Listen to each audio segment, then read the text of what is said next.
오늘 하나님의 말씀은 열왕기하 25장 1절로 7절 달라 시드기야의 최후라는 제목으로 살펴봅니다. 열왕기의 이제 결론에 해당하는 그 25장 마지막 장이죠. 예레미야 52장의 내용하고 거의 같아요. 거의 그대로 등장하죠. 근데 이제 두 가지 정도 중요한 차이가 있어요. 첫째는 예레미야 52장이 그달리아 총독에 임명하고 암살에 대한 내용은 나오지 않아요. 여기서 우리는 이제 성경은 필요한 것만을 전한다는 거, 선택적으로 그걸 우리는 알 수가 있어요. 둘째, 예레미야 이제 52장 28절로 30절을 살펴보면 바벨론 군대가 이 유다 사람을 세 차례에 걸쳐서 몇 명을 끌고 갔는지를 이렇게 밝히고 있어요. 근데 열왕기는 숫자에 관해서 이야기하지 않아요. 거의 이야기하지 않습니다. 그러니까 우리가 이거를 보더라도 같은 내용을 갖다가 하나님께서 우리에게 이야기를 해줄 때에도 그 초점을 어디에다 두고 지금 계시를 전하고 있는가, 우리가 우리에게 가르침을 주고자 하는 것이 무엇이냐는 거에 그 초점을 맞춰서 이야기를 하고 있다는 거죠. 그래서 그거를 이제 잘 생각을 하셔야 돼요. 그래서 이 문맥을 앞뒤를 잘 살펴가지고 이렇게 우리가 쉽게 넘어가는 게 뭐냐면 아전인수격으로 지금 내 삶에 닥친 문제, 내 형편, 이래서 하나님이 내게 주시는 말씀이구나, 이렇게 자기가 생각한단 말이에요. 자기 선글라스를 끼고 치유와 회복과 형통과 뭐 이런 관점에서, 그러니까 이 땅에서의 삶의 관점에서 닥친 것, 좀 어려운 말로 실존, 그런 것의 문제만 우리가 꽂혀 있어가지고 자꾸 그것을 해결해 달라고 이제 붙들고 기도하고 그런 관점에서 성경을 바라보게 된단 말이에요. 근데 하나님은 그게 아니라 하나님께서 우리에게 전하고자 하는 그런 계시가 있어요. 그 계시를 이 성경을 통해서, 선지자를 통해서 우리에게 주시는 거죠. 세상, 그래서 이 차이가 이제 굉장히 있으니까 이거를 잘 보면서 우리가 분별을 해야 돼요. 지금 많은 목자들, 사꾼 목자 굉장히 많습니다. 거짓 목자까지 침투해 들어와 있어요. 심지어 이 거짓 목자도 거의, 어떤 분은 거의 한 70%가 그런다는 이야기를 제가 받고도 충격도 받았는데, 하여간 알 수가 없죠. 사람은 그 속을 알 수가 없는데 그 전하는 하나님 말씀을 전하는 것을 분별할 수 있으면 성경이 하고 있는 이야기하고 다르다는 걸 여러분이 알 수 있어야 돼요. 그렇지 않고 여러분도 귀에 듣기 좋은 소리, 지금 나의 삶의 문제를 해결하고자 하는 것, 세상에 꽂혀 있는 것. 근데 성경은 세상에 꽂힌 이야기를 하지를 않아요. 하나님이 왕이시며 하나님이 다스리시는 하나님의 그 놀라운 통치자, 나라에 관해서 이야기를 하는 거예요. 그게 이루어진다는 거죠. 그러니까 우리는 어떻게 해요? 하나님의 백성으로서 이제 하나님께서 하나님 부르신 것, 그거를 알고 하나님의 백성으로 살고자 하는 치열한 싸움을 전개하는 것이지, 여기서 나의 삶, 내 중심으로 내가 살아가는 거를 하나님 해결해 주시옵소서라고 하나님을 믿는다면, 세상 사람들이, 이 고대 근동 당대 사람들도 우상을 섬긴 거하고 똑같아요. 그들도 다 각자 신을 섬겨서 그 신으로부터 그 풍요와 안전을 보장받는 거란 말이에요. 열심히 섬기고 그 신의 뜻에 부합되게 잘 섬기니까. 근데 하나님은 그렇게 얘기하시지 않는 거란 말이에요. 그럼 하나님을 그런 식으로 섬기는 게, 성경은 그런 얘기가 아닌데. 그래서 여기도 지금 보면 우리가 왜 하나님께서 이렇게 같은 이야기를, 예레미야 52장과 오늘 이 열왕기 25장 이야기가 같은 사건들인데도 다른 관점에서 이야기를 하느냐 하는 거예요. 오늘 남유다 왕국의 최후가 25장에 펼쳐집니다. 오늘은 1절로부터 17절이 유다 왕 유다 왕 시드기야 최후의 왕이죠. 그리고 예루살렘의 파괴예요. 오늘 본문은 1절로부터 7절을 보는 건 시드기야 왕의 최후, 그러니까 유다 최후의 왕에 관한 이야기예요. 먼저 1절로 3절입니다. 시드기야 제9년 열째 달 10일에 바벨론의 왕 느부갓네살이 그의 모든 군대를 거느리고 예루살렘을 치러 올라와서 그 성에 대하여 진을 치고 주위에 토성을 쌓음에 그 성이 시드기야 왕 제11년까지 포위되었더라. 그해 넷째 달 9일에 성중에 기근이 심하여 그 땅 백성의 양식이 떨어졌더라. 이 시드기야는 이스라엘 역사에서 가장 위대한 종교개혁을 이룬 선조가 히스기야 왕이고, 그리고 아버지가 요시야 왕이에요. 근데 그걸 보고도 여호와를 거부하고 여호와께 등을 돌리고 악을 행합니다. 결국 여호와의 분노가 이제 선 한계치에 달해서 심판만이 남은 거죠. 여선지자 훌다의 예언대로 유다와 예루살렘의 심판이 임한 것입니다. 성경을 잘 읽어보면요, 바벨론 군대가 유다를 침략하게 만든 사람이 누굴까요? 시드기야 자신이에요. 그가 예레미야의 권면도 무시하고 여호와의 뜻을 거역하면서 바벨론의 반기를 들었어요. 열왕기하 우리 24장 20절로 보면, 그러니까 이게 무슨 얘기냐? 그러니까 우리 알죠? 이 히스기야 왕 얼마나 신실한 믿음을 지녔어요. 그리고 종교개혁을 단행했잖아요. 그러니까 임박한 하나님의 심판을 이 지도자 한 사람의 신실한 믿음으로 이게 연기가 되고 보류가 되잖아요. 시드기야도 하나님 예레미야의 권면을 받아들여서 하나님께 순종했다면 하나님의 심판이 연기되는 거죠. 그래서 우리가 북이스라엘의 악한 아합 왕마저도 이 히스기야하고 비슷한 사례가 있어요. 여기 열왕기상 21장 17절로 29절 보면, 아합이 내 앞에서 겸비함을 내가 보느냐? 그가 내 앞에 겸비함으로 내가 재앙을 저의 시대에 내리지 아니하고 그 아들의 시대에야 그의 집에 재앙을 내리리라 하셨더라. 이러는 겁니다. 우리 한 사람의 믿음이 하나님의 심판, 선언된 심판을 뒤집어 엎지는 못하지만 최소한도 연기는 시킬 수 있구나라는 걸 우리가 많이 볼 수 있어요. 시드기야 왕이요, 히스기야의 믿음도 갖추지 못했고, 아버지의 믿음도 따르지 못하고, 아합의 겸비함마저도 갖추지 못했어요. 기가 막힌 거죠. 거꾸로 오히려 여호와의 분노를 부추겨요. 굉장히 악하고 어리석은 자예요. 이런 지도자가 나오게 되면 그 공동체 어떻게 돼요? 멸망하는 겁니다. 공동체 구성원들은 어떻게 되죠? 멸망이면 그 다음에 다가오는 건 시련과 환난과 고통이죠. 그 공동체 전체가 책임이 있으니까 그런 지도자를 세우는 거니까. 오늘 한국 상황 보세요. 악한 사람들이 지도자가 된다 하는 것은 이건 공동체 구성원도 책임이 있는 것입니다. 여기에 대해서는 할 말이 전혀 없어요.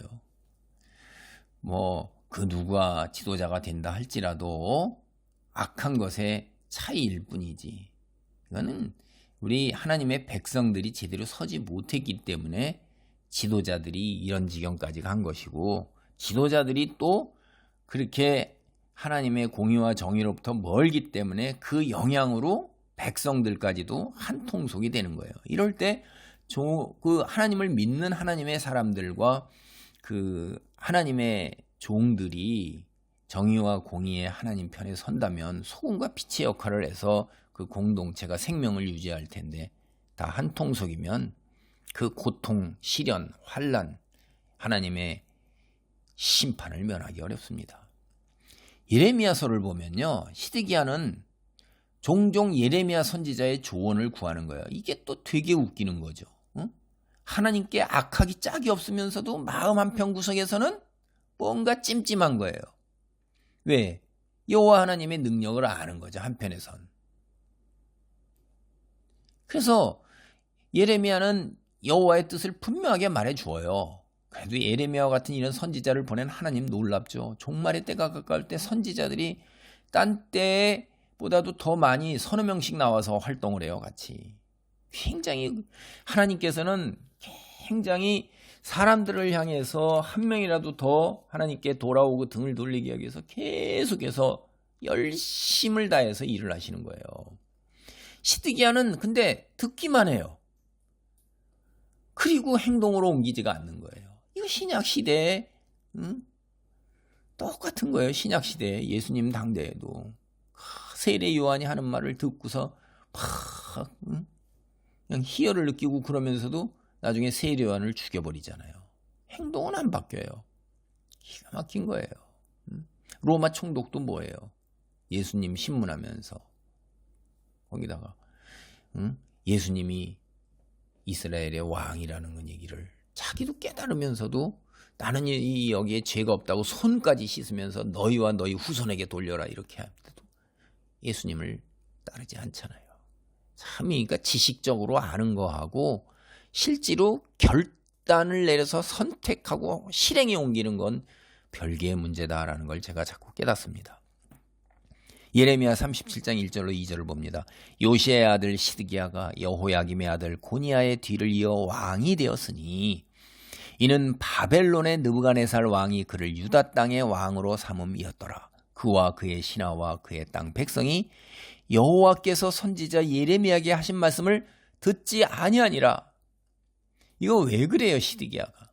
이 주변에요, 자신도 어떻게 할 수 없는 귀족들이 버티고 있는 거예요. 그러니까 지배계층 주변에 있는 신하들이 다 자기 힘으로 시드기야가 왕위에 오르질 못했어요. 힘이 그렇게 쇠했어요. 그러니까 이방 바벨론이 왕으로 세웠어요. 꼭두각시예요. 주변에 귀족들, 호족들 다 있는데 그 사람들이 왕을 왕답게 여기겠어요? 근데 이들이 다 하나님 등 떠나서 하나님 등 돌리고 우상 섬긴단 말이에요.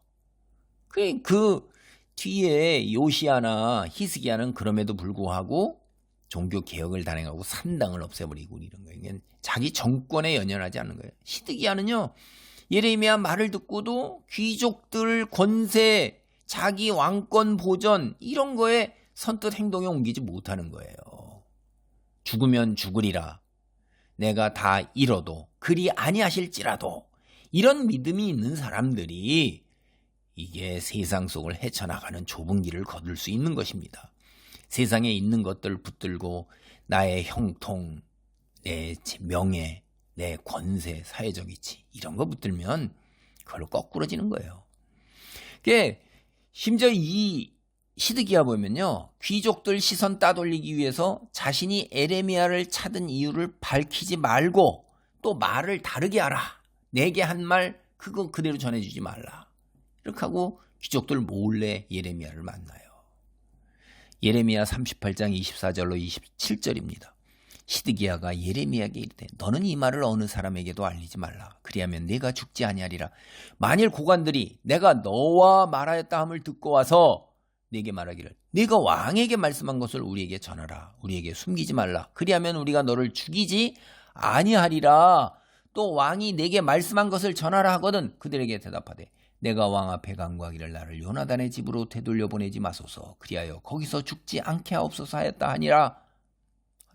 모든 고관이 예레미야에게 와서 물으매 그가 왕이 명령한 모든 말대로 대답하였으므로 일이 탈로 되지 아니하였고 그들은 그와 더불어 말하기를 그쳤더라. 그러니까 이게 세상 현실에서 자기를 의지하기 때문에 자기 판단이 앞서는 거예요. 세상의 것들을 지키기 위한 자기 판단만 있는 거지 하나님의 말씀을 기준으로 해서 결단을 내려서 하나님 말씀에 순종하는 그러한 거룩한 삶을 살고자 하는 신앙의 태도가 전혀 없는 겁니다. 그러니까 이게 무슨 얘기냐면 마음속으로는 예레미야가 전하는 여호와 말씀을 따르고 싶어 해요. 근데 현실에 눈에 보이는 거는 두려운 거예요. 이 귀족들 이걸 떨쳐내지 못하는 것입니다. 이게 뭐죠? 대부분 우리가 다 이렇죠. 내가 먹고 살 문제, 미래의 문제, 소금과 빛의 역할을 하나님 말씀을 따르는 거룩한 삶을 살 때 내게 떨어지는 놀라운 그 따돌림과 핍박과 이런 거 어떻게 견뎌낼래요? 경제적 공공. 그래서 우유부단하고 연약하는 거예요. 마음으로는 막 하는데 현실에서는 그러면서 이제 참 괴로운 거죠. 시드기야 왕, 여호와와 세상 사이에서 갈등하는 자예요. 우리의 전형적인 모습입니다. 저도 그렇게 살아왔어요. 그래서 그게 세상의 것 딸 당장 내려놓는데 내 육체가 얼마나 공고합니까? 힘들죠. 홀로 서야 되는데 외롭죠.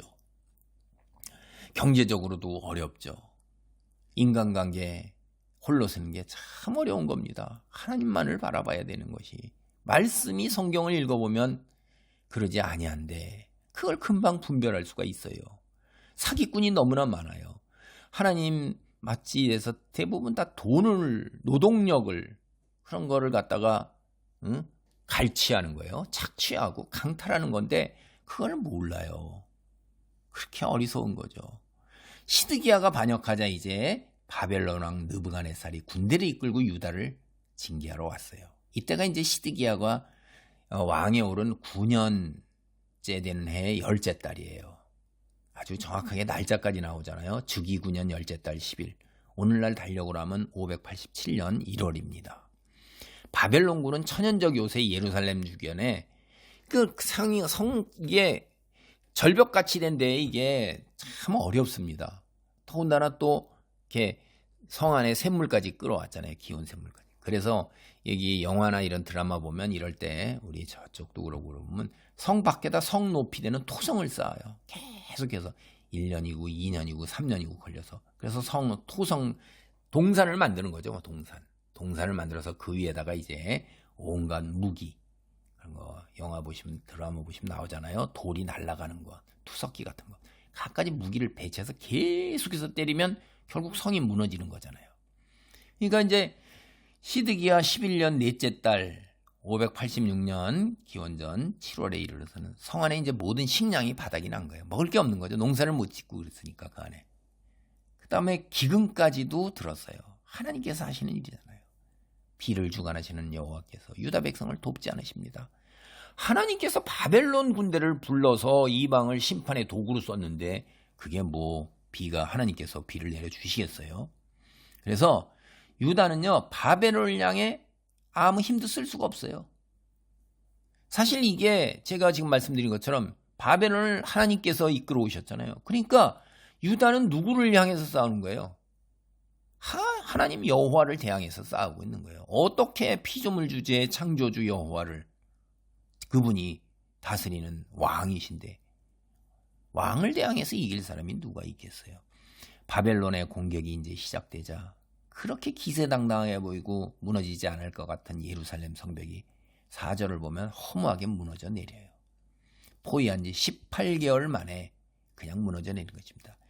여기에서도 시드기야의 전형적인 인간의 모습, 정말 나쁜 지도자예요. 성벽이 무너지자마자 제일 먼저 도망가는 게 시드기야예요. 그리고 그 주위의 군인들이에요. 백성을 버리고 자기만 살겠다고 도망가는 거예요. 무슨 지도자가, 대부분의 지도자는 이렇습니다. 혀만 살았지, 거짓말만, 맨 입만 벌면 거짓말 개구리가 그냥 1톤도 더 틀어요. 다 듣기도 싫은 거짓말. 이들이 이제 아라바 쪽 요단 계곡 쪽으로 도망을 했어요. 근데 바벨론군이 그걸 놓칠 리가 없죠. 내버려두지 않고 전심을 다해 축격을 해서 결국 시드기야 왕을 호위하던 군사들, 그런 왕 지도자 밑에 있는 사람들이 자기 목숨 내놓고 충성하겠어요? 다 자기 살겠다고 똑같이 다 뿔뿔이 다 도망가죠. 왕만 홀로 남는 거예요. 여리고 성 앞에서 결국 사로잡혔어요. 이 여리고 성이 어떤 것입니까? 이스라엘 민족이 들어올 때 하나님께서 동행하시고 하나님의 손이 함께했던 기적 7바퀴 돌았더니 무너져 내렸던 그 여리고에 하나님이 떠나자 이방인에 의해서 하나님이 세우신 왕, 하나님께서 허용하시는 왕, 하나님이 바라보고 계시는 왕, 인간왕 사로잡히는 거예요. 하나님이 떠나면 멸망밖에 없는 겁니다. 이 여리고가 어떤 곳인데 이제 이런 곳이 된 거예요. 열왕기하 25장 7절을 봅니다. 그들이 시드기야의 아들들을 그의 눈앞에서 죽이고 시드기야의 두 눈을 빼고 노사슬로 그를 결박하여 바벨론으로 끌고 갔더라. 시드기야 최악의 인생에 참 기가 막힌 거죠. 여보세요. 응? 자기 자식을 파야 돼요. 죽는 것을. 그리고 보고 난 다음에 두 눈을 뽑아버려요. 그거 안 보고 차라리 먼저 뽑는 게 더 낫지 않습니까? 그러고 난 다음에 이제 이건 짐승이에요. 노사슬로 결박해서 끌고 가는 거.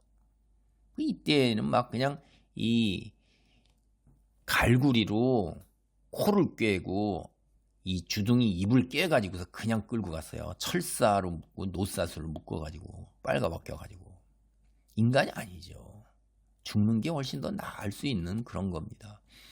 시드기야가 이제 포로가 되어서 이제 예루살렘 말고 림나의 느부갓네살 왕이 거기 있는데 거기까지 끌려갔어요. 참 기가 막히죠. 이제 시드기야가 앞을 보지 못하게 된 상태에서 끌려간다. 이거 이미 벌써 에스겔 선지자가 다 예언해 놓은 겁니다. 에스겔 12장 10절로 14절 여기에 보면 내가 또 그물을 그의 위에 치고 내 올무에 걸리게 하여 그를 끌고 갈대아 땅 바벨론에 이르길 그가 거기서 죽으려니와 그 땅을 보지 못하리라. 참. 그 시드기야는 느부갓네살 전쟁 승리 전리품이 된 거예요. 포로로 끌려가서 바벨론 가서 거리까지 행진해야 돼요. 여러분 로마 시대에도 로마가 전쟁에서 승리했을 때 전리품을 끌고 올 때 포로들을 줄줄이 끼어가지고선 탁 한 줄로 엮어가지고선 앞에 개선 행진하고 장군이 말 타고 들어오고 로마 군대가 탁 들어오는데 뒤에 그동안 거기서 승리해서 한 포로들 전리품이자 노예예요. 그리고 빼앗은 재물들 그런 걸 다 수레에 싣고 들어오는 거예요. 그 광장 넓은 길에 광화문 그 넓은 길이 얼마나 넓은 길이 그냥 얼마나 길어요. 그 길을 똑같은 거예요. 여기에 죽는 날까지 바벨론 감옥에 살다가 죽었어요. 예레미야서 52장 11절을 보면 바벨론 왕이 그를 바벨론으로 끌고 가서 그가 죽는 날까지 옥에 가두었더라. 이 시드기야 왕의 비참한 종말 기본적인 두 가지 이유예요. 첫째가 여호와의 경고를 무시하는 거예요. 여호와의 예레미야가 선지자에게 전해준 여호와 말씀을 따라야 되는데 순종하지 않고 현실 속에서 갈등하다가 주저주저하고 결단을 내리고 선택을 하는 게 아니라 주저주저하다 현실의 것을 붙들려고 하다 결국 비극을 맞이한 거예요. 두 번째, 인간 세상에서도요 배은망덕이에요. 자기가 왕이 되게 누가 세워줬어요? 느부갓네살 왕이 세웠어요. 근데 느부갓네살 왕을 배반하는 거예요. 배은망덕이잖아요. 그런데 느부갓네살은 어떻게 하겠어요? 자기가 은혜를 베푼 자의 종말, 배반한 자의 종말, 그걸 전 세계에 본보기로 보여줘야 되는 거예요. 주변에 널리 전하는 거예요. 그래서 시드기야 가족하고 신하를 다 몰살해버리는 거예요. 그리고 그 왕을 종신토록 감옥에 가둬서 죽이는 겁니다. 감옥에 가둬서 죽을 때까지. 그러니까 주변 사람들 다 보면 반역하면 어떻게 된다? 저렇게 된다. 반역할 엄두를 못 내게 되는 거죠. 오늘 말씀을 정리합니다. 우리는 지금 이 세상을 살아가요. 육체적 존재로서 먹고 자고 숨 쉬며 살아야 돼요. 먹고 살기 위해서는 일을 해야 하고 또 생존하려면 건강해야 되잖아요. 이런 것들을 사실은 공동체 안에서 해결해야 되는 거예요. 생존에 필요한 모든 것을 자급자족으로는 해결할 수 없어요. 사람은요, 육체적 존재, 우선, 그리고 육체 안에 영이 있고, 뭐 그런 존재죠. 그러니까 우선 육체적 고통을 이겨낼 수 있는 건 굉장히 아주 극소수예요. 그건 거의 불가능하다고 보면 되고요. 홀로 설 수 없어요. 공동체 안에서 도움을 받아야 돼요. 여러분, 로빈슨 크루소라는 이야기 아시잖아요.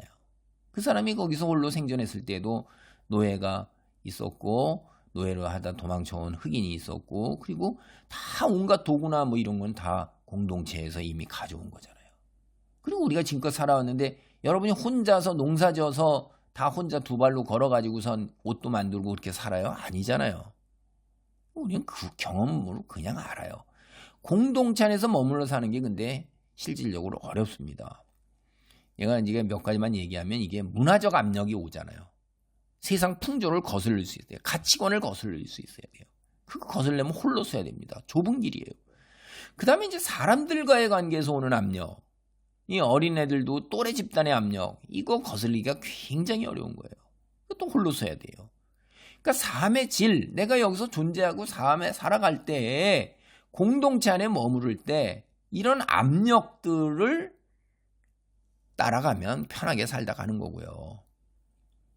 근데 당장은 편하죠. 그걸 거스르면서 하나님 말씀을 우선으로 해서 피조물 된 분수를 알고 하나님이 전해주는 계시를 깨닫고 성경 말씀을 기준에 하나님 백성으로 산다는 것, 굉장히 쉽지 않은 일입니다. 예수님이 오셔서 왜 십자가를 지셔야 됐고 왜 돌아가셔야 했어요? 대중문화나 유행을 따르는 삶의 양식, 다수를 따라가는 삶의 양식이 편한 건 이런 압력을 피할 수 있는 거예요. 교회 안에서도 마찬가지예요. 공동체 안에서도 하나님께서는 우리에게 섬김의 제자도를 얘기하는데 교회 안에도 섬김의 제자도가 있나요? 목사, 전도사, 장로, 권사, 집사들이 다 섬기나요? 낮아지나요? 그들이 그냥 땅바닥에 납작하게 엎드려 갖고선 사람들을 섬기는데 다 열심을 내나요? 교회만 가면 세상과 달리 배운 자, 사회적 위치에 있는 자, 권세 있는 자, 명예 있는 자, 돈 있는 자, 이런 게 아니라 얼마나 하나님을 신실하게 믿고 따르는가가 존귀하게 여김을 받으면서 크도다, 크도다. 그 사람 앞에서 껍벅 죽나요? 세속화가 너무나 진행돼서 돈과 권세 있는 자가 교회에 참 기가 막힌 거예요. 하나님 말씀은 세상 반대예요. 약한 자를 섬기라고 그래요. 강한 자가. 근데 우리는 강한 자는 위에 올라서야 되잖아요. 세상과 정반대된 이야기들을 너무나 많이 해요. 응? 하나님 따르고 하나님 말씀을 지켜 행하는 것이 하나님 나라의 백성으로 살아가야 되는 거예요. 이게 우리에게 주어진 소명이지. 응? 뭐가 우리의 소명이라고 생각하세요, 여러분이? 기도 많이 하는 것이 다 무슨 기도를 해야 되는 거예요? 내 삶의 문제를 해결해 주시옵소서는 기대? 그게 치유와 회복, 그게 기도예요? 그게 성회예요? 여러분, 이사야서에는 뭐라고 그래요, 하나님이? 내가 너희의 그 헌물, 제물, 헌금, 그 다음에 성회, 예배, 너희 기도 다 필요 없다 이거예요. 헛것이라는 거예요. 무서운 얘기예요. 잘 생각해 보세요, 여러분. 헌금 많이 드리고 예배 빠짐없이 다 참석해서 기도 엄청나게 하고 1시간, 2시간, 3시간 하나님의 X라고 그러는 거예요. 그럼 어떻게 해야 돼요? 성경은 그런 얘기를 하지 않습니다. 근데 이런 말에 귀 닫고 외면하고 계속해서 1시간, 2시간씩 골방에 들어가서 주여 내 문제, 그리고 내가 1,000번째 헌금 드렸다. 이거 사기예요. 그런 거 아닙니다, 절대. 세상 인구를 다수를 차지한 세상 사람들을 하나님 거부하고 자기 인생 살아요.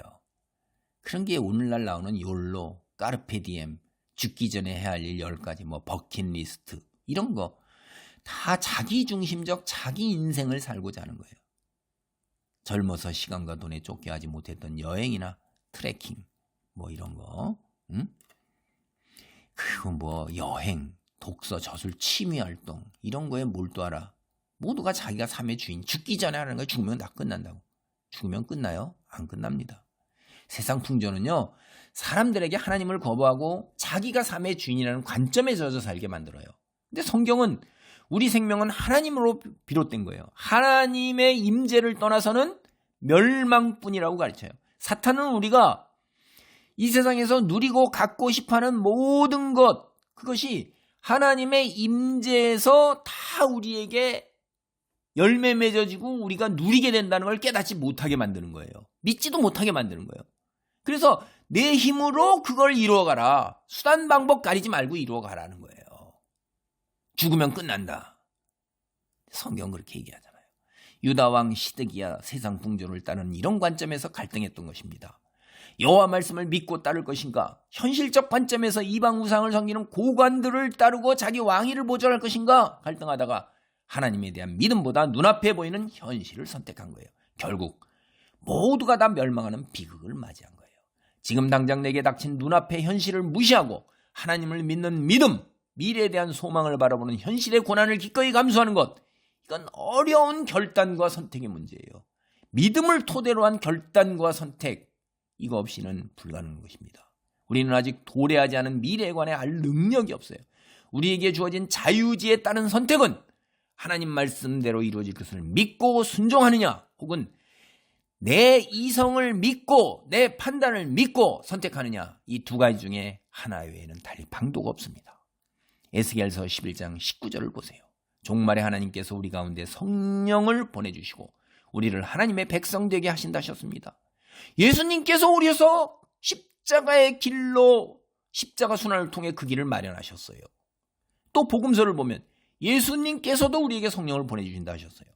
성령의 역사가 있으면 우리가 성경을 인간 관점, 그걸로 보질 않아요. 하나님의 관점에서 인류에게 주시는 계시, 하나님 나라를 이 땅에 이루어가고 세우시기 위한 그런 관점에서 우리가 성경을 볼 수 있게 돼요. 내 삶에 임하는 은혜와 축복을 간구하는 믿음이 아닌 하나님의 백성으로 살아가는 소명을 감당하는 그런 거를 간구하는 믿음의 사람이 되어야 됩니다. 내 삶의 문제를 해결하는 기도보다 하나님의 백성으로서 거룩한 삶을 사는 소명을 이루기 위한 기도, 이거를 우선하는 그리스도인이 되어야 돼요. 하나님의 백성이 되어야 해요. 하나님의 사람이 되어야 돼요. 기도합니다. 할렐루야. 하나님 감사합니다. 하나님의 관점으로 성경을 바라볼 것이냐, 인간의 관점에서 내 문제를 해결하기 위한 것으로 성경을 바라볼 것이냐, 아버지 성령의 역사로 결단과 선택, 분별을 지니게 하시고 그에 따른 아버지 놀라운 기도가 뒷받침되어 성령이 역사하셔서 소금과 빛의 역할, 거룩한 삶을 온 세상에 드러내는 놀라운 하나님의 백성으로 살아갈 수 있기를 간절히 소원합니다. 이루어 주시고 주님, 아버지 하나님 영광 받아 주옵소서. 예수님의 이름으로 기도하옵나이다. 아멘.